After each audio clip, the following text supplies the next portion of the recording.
I thought I was disciplined. I wake up early. I work out. I read. But a week of living like a 17th century samurai showed me a profound weakness I never even knew I had. It's a weakness I think many of us share, a fragility born from modern comfort. To find a way out, I turned to the teachings of a man who was never defeated in over 60 duels, the legendary swordsman Miyamoto Musashi. Just days before his death in 1645, he wrote down 21 rules for living, a code he called the Dokkodo, or the way of walking alone. These rules aren't gentle suggestions. They're brutal, ascetic, and seem almost impossible in our world of endless distraction. For 7 days I committed to living by this ancient code. I wanted to see if the discipline that forged one of the greatest swordsmen in history could reshape a modern mind. This is what happened when a week of ancient hardship revealed the hidden weaknesses of modern life, and what I found on the other side. The task I set for myself was simple, but not easy. For 7 days, I would live and breathe Musashi's 21 precepts. The Dokkodo isn't some motivational poster. It's a guide to stripping away everything non-essential, everything that makes you weak, and everything that distracts you from the way. Musashi wrote these rules in a cave while preparing for his own death, a final testament for his most loyal disciple. They're the crystallized wisdom of a life lived on the edge, a life of constant training, reflection, and deadly combat. Looking at the list, I felt a knot in my stomach. Do not seek pleasure for its own sake. Never be jealous. In all things have no preferences. Do not fear death. These aren't just habits to change. They're a fundamental rewiring of the modern mind. Our whole world is built on chasing pleasure, having strong opinions, and comparing our lives to others. His rules felt like a direct assault on everything I thought I knew. To make this manageable, I decided to group the precepts into daily themes, a kind of roadmap through the mental wilderness Musashi was sending me into. Day 1 would be about attachment. Day 2, mastering the self. Day 3, the path of action. I laid out the rules, took a deep breath, and got ready for a week I knew would push me to my absolute limit. I felt a mix of fear and exhilaration. Could I actually do this? Or would the comforts of my life prove too strong? I honestly didn't know. The only way to find out was to start the walk, alone. Day 1, the renunciation of the world. My first day was all about Musashi's precepts on detachment. 2 of them echoed in my mind: accept everything just the way it is, and do not seek pleasure for its own sake. These sound simple on paper. In practice, they're a declaration of war on modern life. My morning started without the curated pleasure of my favorite podcast. I just woke up and got out of bed, no negotiation. Breakfast was plain oatmeal, no brown sugar, no berries. It was fuel, not an experience. The rule isn't just about big vices, it's about detaching from the constant low-grade pleasure-seeking that dictates our choices. It's the podcast on the commute, the perfectly made coffee, the afternoon snack, the endless scroll for that tiny dopamine hit of something new. I spent the day actively fighting that urge. I worked in silence. When a frustrating email landed in my inbox, my first instinct was to complain, to wish the situation were different. But Musashi's voice echoed, accept everything just the way it is. This doesn't mean being passive. It means you don't waste energy fighting reality. You see the situation for what it is, without the filter of your own frustration, and then you act. Just acknowledging the email without letting it ruin my mood was a small but significant win. The evening was the hardest part. No Netflix, no YouTube, no comfort food, just me and my thoughts. At first, the silence was deafening. My mind, so used to constant input, was screaming for a distraction. It was a raw, uncomfortable feeling, and it showed me how much I rely on external things to manage my own inner state. I realized I wasn't using them to relax. I was using them to sedate myself. Musashi's point is that true satisfaction comes from purpose and discipline, not from chasing a fleeting feeling. By the end of day one, I wasn't happy, but I was calm. I felt a quiet I hadn't experienced in years, a quiet that came from no longer chasing the next small pleasure. It was the first crack in the armor. Day two, the way of the self. Day two was about turning inward. The guiding precepts were, be detached from desire your whole life long, in all things have no preferences, and never be jealous. If day one was about my relationship with the outside world, day two was about the one inside me. In all things have no preferences sounds almost inhuman. Don't I get to like what I like? But as I went through the day, I realized how much mental energy I waste on preferences. The perfect parking spot, a specific brand at the grocery store, the room temperature being just right. I consciously tried to let these things go. I took the first parking spot I saw. I bought the generic brand. I accepted the room as it was. It was liberating. These tiny preferences create little moments of friction and disappointment all day long. Letting them go smoothed out the whole experience. Then came the bigger challenge. Never be jealous. In our age, our phones are basically jealousy-generating machines, constantly showing us the highlight reels of other people's lives. It's almost impossible not to compare. My challenge for the day was to just observe this feeling without judgment. When I saw a colleague announce a promotion online, I felt that familiar pang. Instead of distracting myself or spiraling, I just sat with it. I acknowledged the feeling, and then I remembered Musashi's path. A warrior walks his own path. He doesn't look sideways at what others are doing. His focus is entirely on his own training. My journey isn't their journey.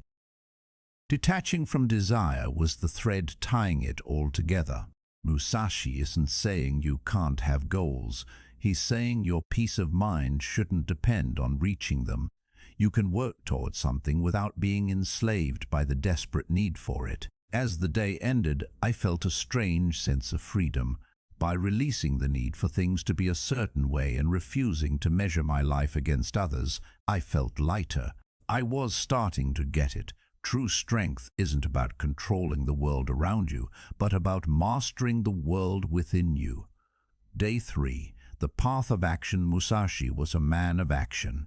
Day 3 was themed around his precepts. Do not regret what you have done, and never stray from the way. The way, for Musashi, was the path of the warrior, a life of constant, relentless self-improvement. Do not regret what you have done is one of the toughest rules to follow. Regret feels so human. We all have things we wish we'd done differently. But Musashi's point isn't that you shouldn't learn from mistakes. It's that you shouldn't let regret poison your present. Learn the lesson, take the wisdom, and then let go of the emotional weight. Wasting energy on what's already done is a luxury a warrior can't afford. My test came midway through the day. I made a mistake at work, sent an email to the wrong person with incomplete info. It was embarrassing. My immediate reaction was a flood of anxiety and regret. I started replaying it in my head, cringing, wishing I could go back in time. Then I stopped myself.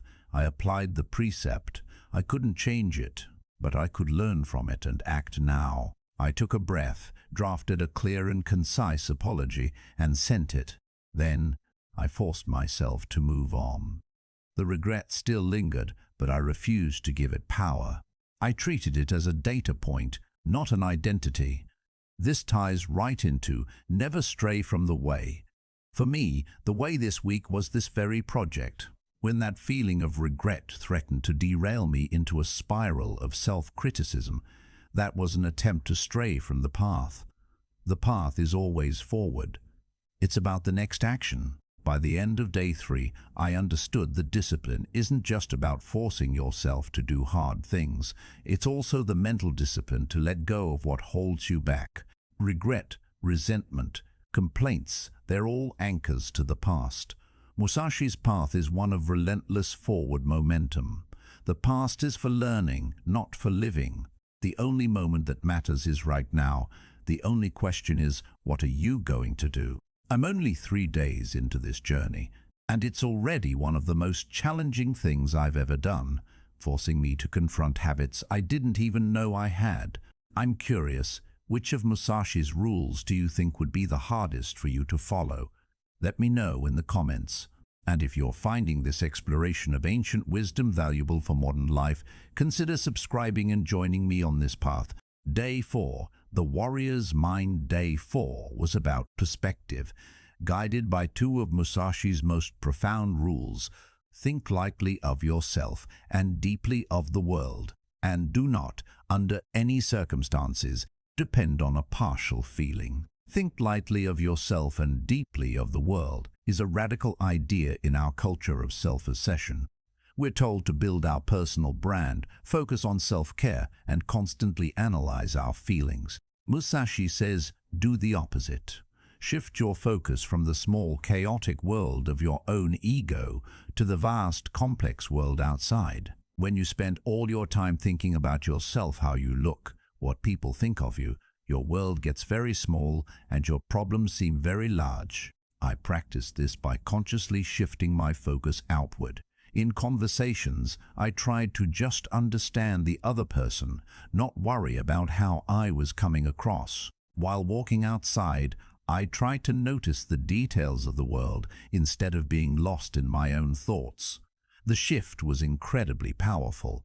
My own anxieties started to shrink. By thinking less about myself, I felt more connected to everything else.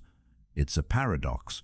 The less you focus on yourself, the more solid you become. The second rule, do not depend on a partial feeling, is about making decisions. How often do we make choices based on a fleeting mood or a gut feeling that isn't fully formed? Musashi saw this as a weakness.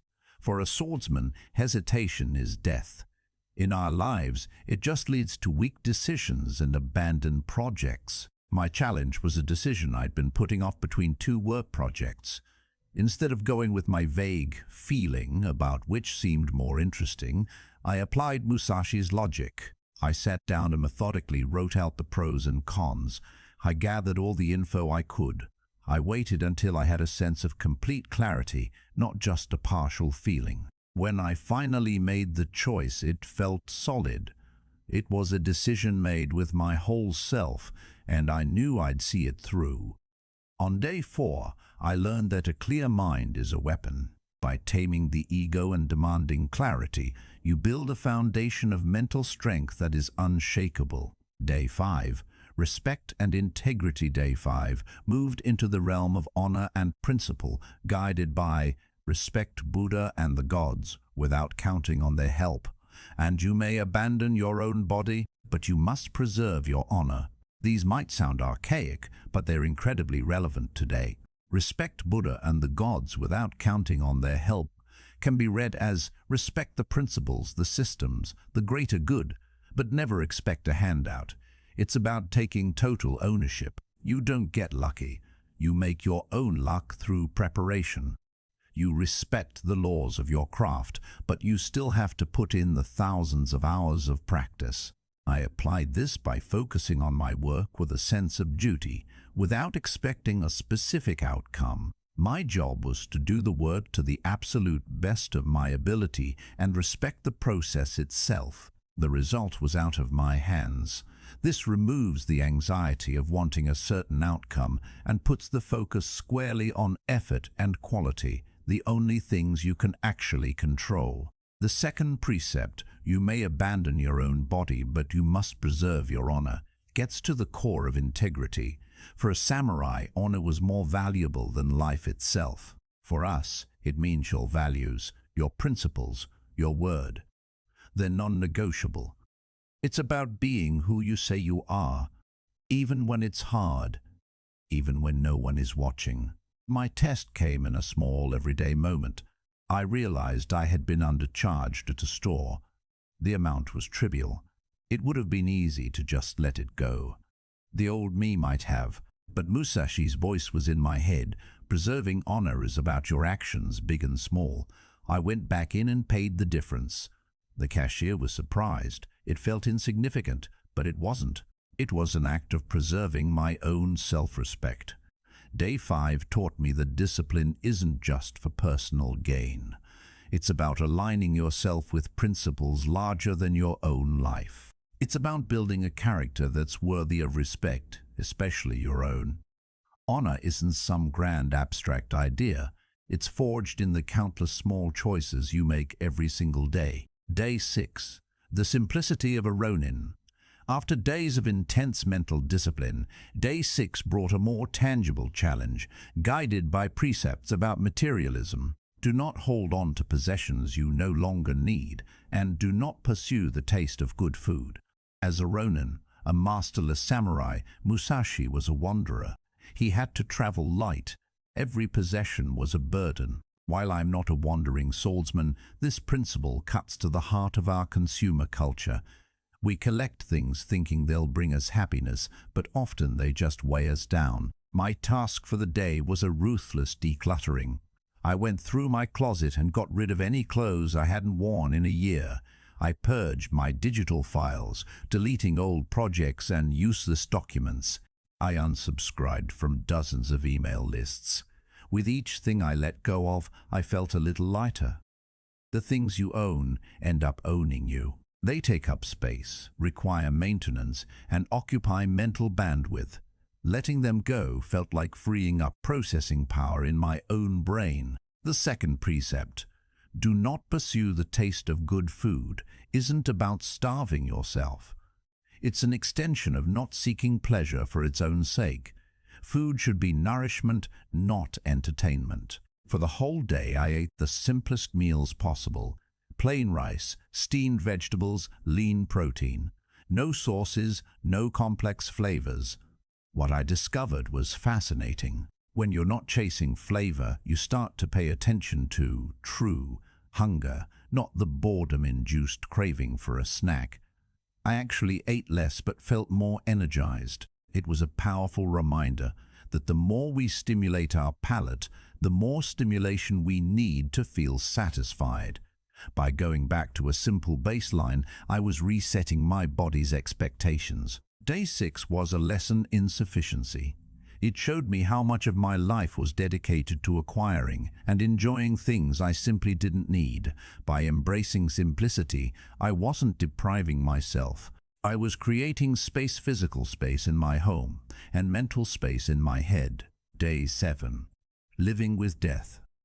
The final day was dedicated to what is perhaps Musashi's most intimidating precept.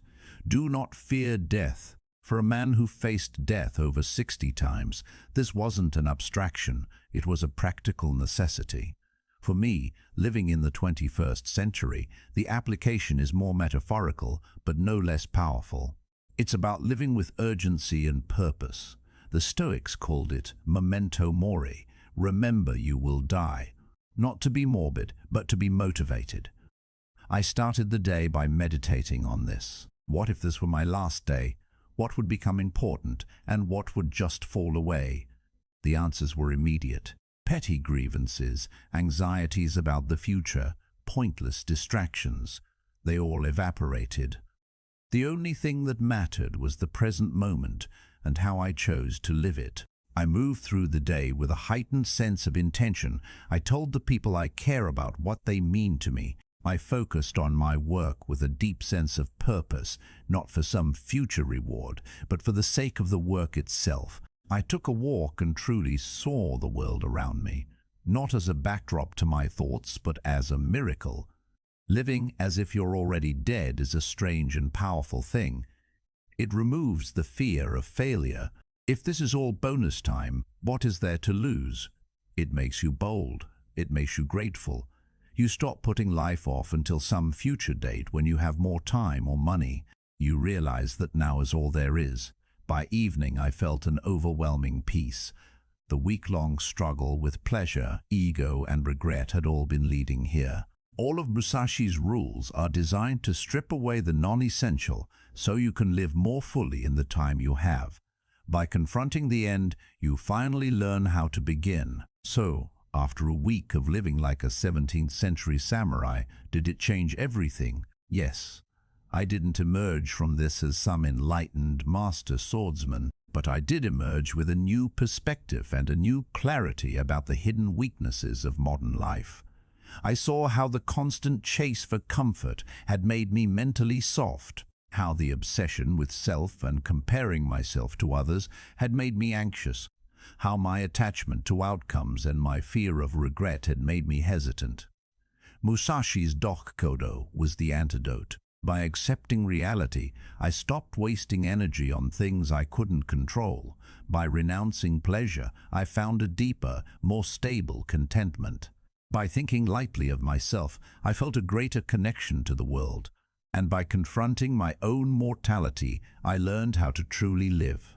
The most profound lesson was this: true discipline isn't about adding more to your life, more hacks, more routines, more goals. It's about subtraction. It's about stripping away the desires, the distractions, and the delusions that hold you back.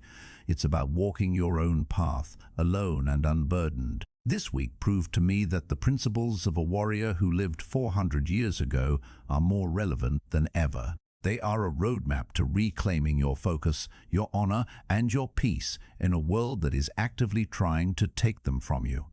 The path isn't easy. It is lonely, but it is a path to unshakable strength. My journey with the Dokkodo is just beginning. This week was only the first step. If you feel that call to a more disciplined, meaningful life, I encourage you to pick just one of Musashi's precepts and try to live by it for a single day. See what it shows you. Share your experience in the comments below. And if you want to continue exploring practical philosophy for a stronger mind, make sure you subscribe. Thanks for walking this path with me.